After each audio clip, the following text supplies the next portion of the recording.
O terrível fim de Anás e Caifás. Os saduceus que mataram Jesus. Nas páginas sombrias da história encontramos o terrível fim de Anás e Caifás. Os saduceus que mataram Jesus. Hoje convidamos você a embarcar em uma jornada ao passado, desvendando os segredos e intrigas que cercavam essas figuras influentes. Suas vidas e ações moldaram um capítulo crucial na história humana, e através deste relato podemos refletir sobre lições valiosas. Olá, querido público do canal Desvendando Milagres. Convidamos vocês a compartilharem esta mensagem para que outros também possam aprender com essa história. Deixem seu like e compartilhem seus pensamentos nos comentários abaixo. Vamos criar um espaço para reflexão e aprendizado juntos, explorando os eventos que moldaram o nosso mundo. O terrível fim de Anás e Caifás. Os saduceus que mataram Jesus.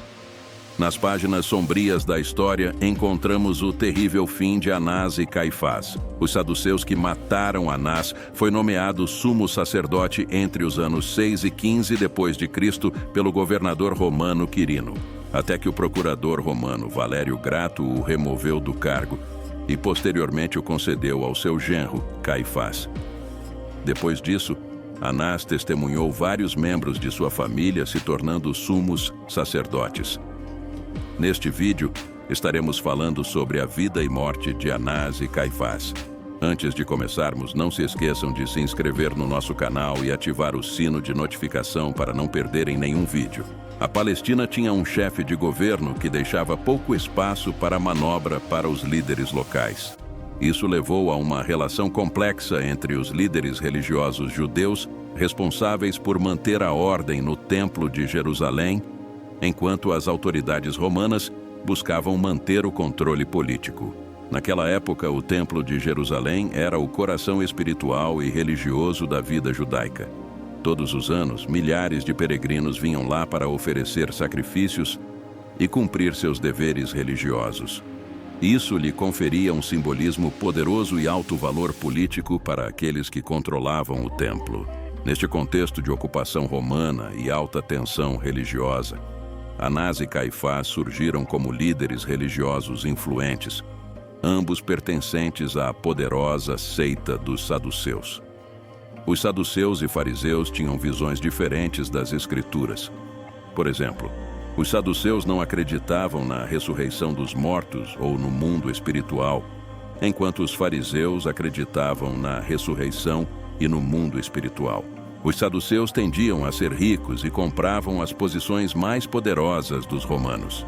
A maioria dos sumos sacerdotes era saduceu, e eles ocupavam a maioria das posições no Sinédrio. Por isso, Anás e Caifás, sendo saduceus, conseguiram ocupar o cargo de sumo sacerdote.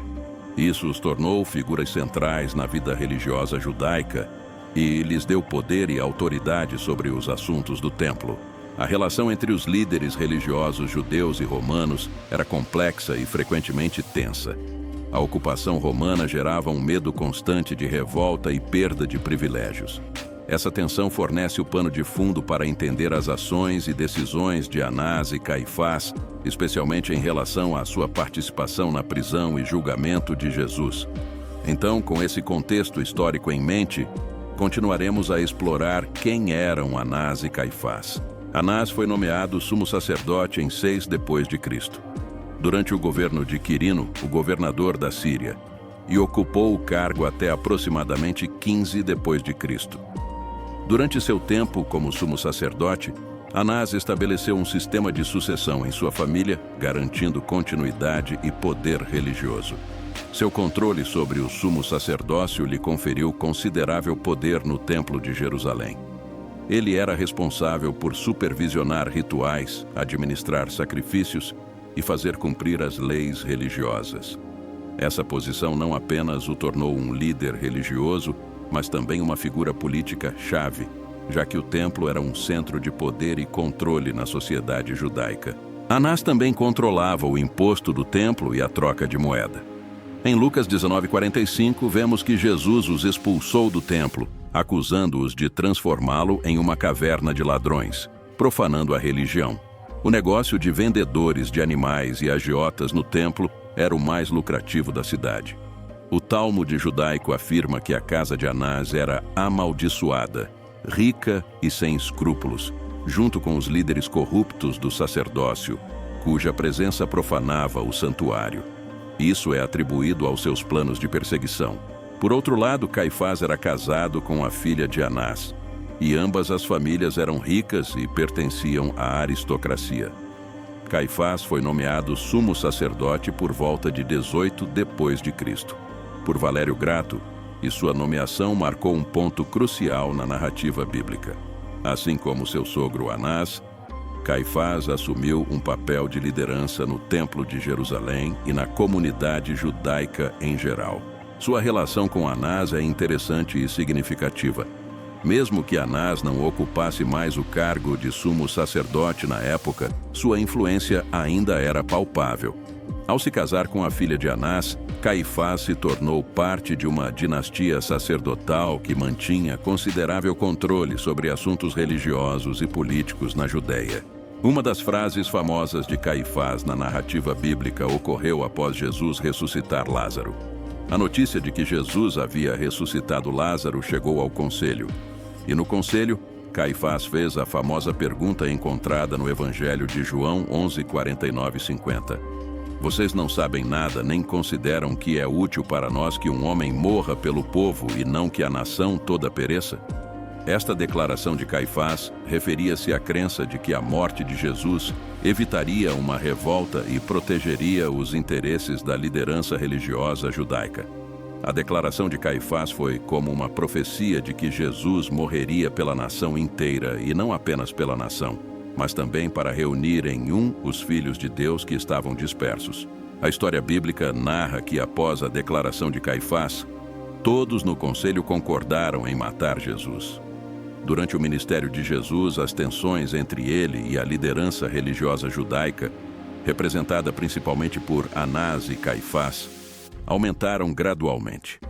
Jesus pregou uma reforma religiosa que desafiava alguns dos ensinamentos e práticas estabelecidos pela liderança religiosa da época, colocando-o em conflito direto com as autoridades religiosas. Foi nesse contexto que Jesus foi preso e levado perante o sumo sacerdote para interrogatório. Primeiro, Jesus foi levado perante Anás e depois perante Caifás, que estava agindo como sumo sacerdote na época. Esses interrogatórios marcaram um ponto crítico na narrativa bíblica. Durante os interrogatórios, Anás e Caifás buscaram evidências contra Jesus para apoiar acusações de blasfêmia e sedição. No entanto, Jesus, em sua maioria, permaneceu em silêncio e não ofereceu defesa convincente. Esses interrogatórios levaram à decisão de enviar Jesus ao governador romano Pôncio Pilatos para ser julgado e condenado. Importante destacar que Anás e Caifás desempenharam um papel ativo na decisão de acusar Jesus e em pressionar para que ele fosse condenado à morte.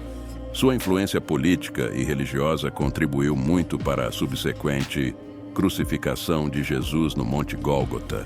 Após a ressurreição de Jesus Cristo, Caifás recusou-se a aceitar a evidência de que Jesus havia ressuscitado.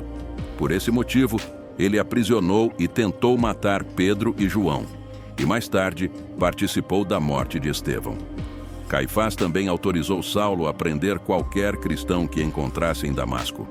Caifás desempenhou um papel significativo na perseguição aos seguidores de Jesus, considerando-os uma ameaça à autoridade religiosa e política da época. No entanto, por volta de 36 depois de Cristo, Caifás foi deposto por Vitélios, o governador romano da Síria. Ao mesmo tempo, Pilatos também foi deposto. Finalmente disse que Caifás foi miseravelmente assassinado e arrastado pelos romanos durante uma revolta judaica no ano 36 depois de Cristo. O túmulo da família de Caifás foi descoberto em 1990, enquanto uma estrada estava sendo construída em uma antiga caverna escondida nas encostas de Jerusalém. Por outro lado, Anás morreu batendo a cabeça contra as paredes depois de perceber que havia contribuído para a morte do Messias.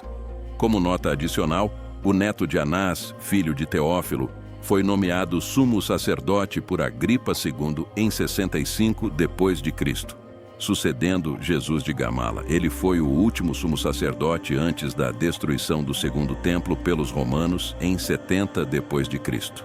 Associados de perto ao templo em Jerusalém, ao concluir esta exploração, somos lembrados do impacto duradouro que as decisões e ações desses dois homens tiveram na história.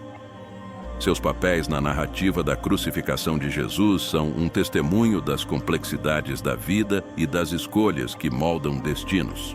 Nossa esperança é que essa história sirva como um lembrete da importância de nossas próprias ações e decisões e de como elas podem ressoar através do tempo. Convidamos você a compartilhar esta mensagem para que outros também possam aprender com a história. Deixe seu like e compartilhe seus pensamentos nos comentários abaixo. Vamos criar um espaço para reflexão e aprendizado juntos, explorando os eventos que moldaram nosso mundo. Até a próxima.